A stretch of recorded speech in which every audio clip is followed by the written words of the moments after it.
Assalamualaikum warahmatullahi wabarakatuh. Halo guys, perkenalkan nama saya Dimas Alkafi, NIM C2401221047 dari Fakultas Perikanan dan Ilmu Kelautan, Departemen Manajemen Sumber Daya Perairan. Pada kali ini berikan saya kesempatan untuk memberikan sebuah micro teaching dari biologi perikanan tentang materi diameter telur pada gonad itu sendiri.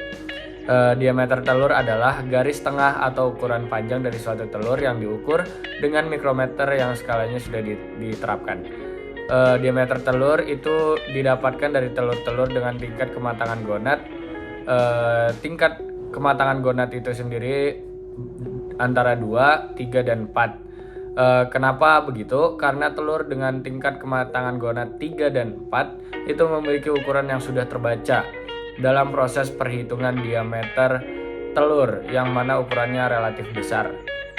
Proses perhitungan diameter yang mana ukurannya relatif besar itu, telur yang dihasilkan itu memiliki ukuran yang sangat bervariasi, tergantung pada tingkat kematangan gonad dan tubuh ikan-ikan yang memijah. Faktor apa aja sih yang mempengaruhi diameter telur? Yang pertama yaitu pola pemijahan. Pola pemijahan di sini ada dua pola. Yang pertama partial spawner, yaitu telur yang dikeluarkan secara bertahap pada satu kali periode pemijahan. Jadi pada pola ini belum tentu telur yang dihasilkan itu matang secara keseluruhan. Jadi bisa jadi telur yang dikeluarkan itu bertahap, bukan dalam satu metode satu periode pemijahan. Untuk pola yang kedua yaitu ada total spawner, di mana telur yang sekali dikeluarkan pada suatu kali pemijahan. Jadi pada total spawner ini dilakukan satu kali pemijahan atau satu kali keluarnya telur, karena telur tersebut matangnya secara bersamaan. Untuk faktor yang kedua di sini ada ukuran tubuh, yaitu kenapa semakin besar ukuran tubuh maka diameter telur juga akan semakin besar. Yang ketiga ada reproduksi dan intensitas penangkapan. Untuk ini reproduksi yang cepat dan sering dilakukan akan mempengaruhi diameter telur tersebut.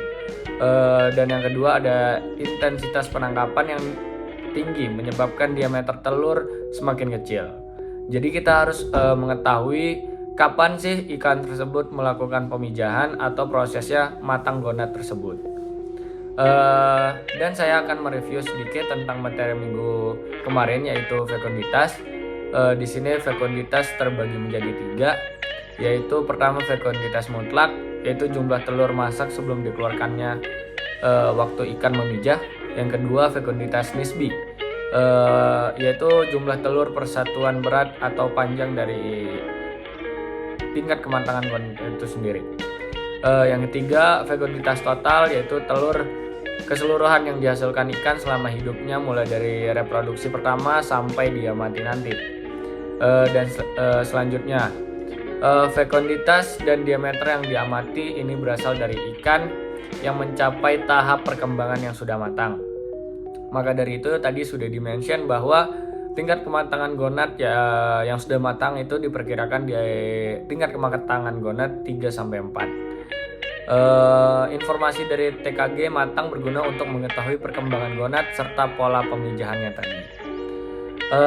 Selanjutnya saatnya mulai untuk menganalisis diameter telur dari ikan tersebut yang dilakukan di laboratorium biologi perikanan, yaitu pertama kita menentukan alat dan bahan yang digunakan pada sampel gonad ikan, yaitu menggunakan mikroskop untuk alat dan kaca preparat, cawan petri, pipet, dan lain-lain. Di sini termasuk tadi bahannya sendiri adalah gonad dari ikan tersebut yang akan kita teliti. Jadi tadi pertama-tama kita siapkan bahan atau sampel itu sendiri. Kebetulan saya mendapatkan sampel dari ikan selar bentong. Maka dari itu gonadnya dibagi menjadi 3 bagian.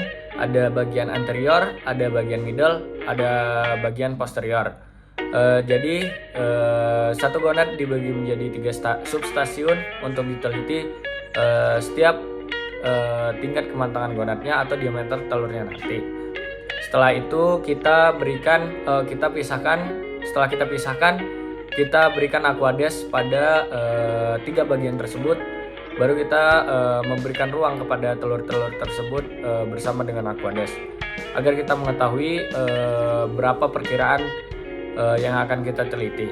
Kebetulan di penelitian sekarang saya meneliti sekitaran 50 telur di setiap sub stasiun yang akan saya teliti. Setelah itu saya akan menggunakan kaca preparat untuk memberikan tempat di mana saya akan analisis di mikroskop nanti.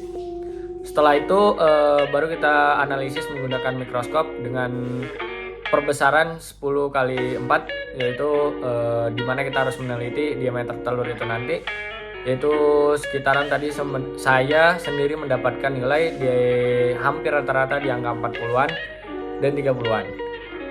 Maka dari itu saya belum bisa menyimpulkan.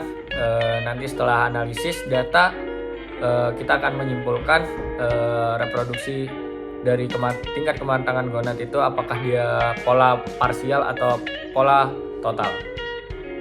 Mungkin ada beberapa faktor yang mempengaruhi diameter telur itu juga. Tadi termasuk dari makanannya, dari lingkungannya, terus dari pola pemijahannya atau jenis ikannya tersebut. Tadi juga sempat dimention kenapa apakah satu jenis ikan itu memiliki pola pemijahan yang sama antara partial spawner dan total spawner. Tadi sempat dijelaskan bahwa belum tentu satu ikan yang sama bisa memiliki pola yang sama, karena difaktori oleh beberapa faktor yang tadi. Mungkin itu saja micro teaching yang bisa saya sampaikan. Mohon maaf bila ada kekurangan. Terima kasih dan sampai jumpa di micro teaching selanjutnya. Bye bye.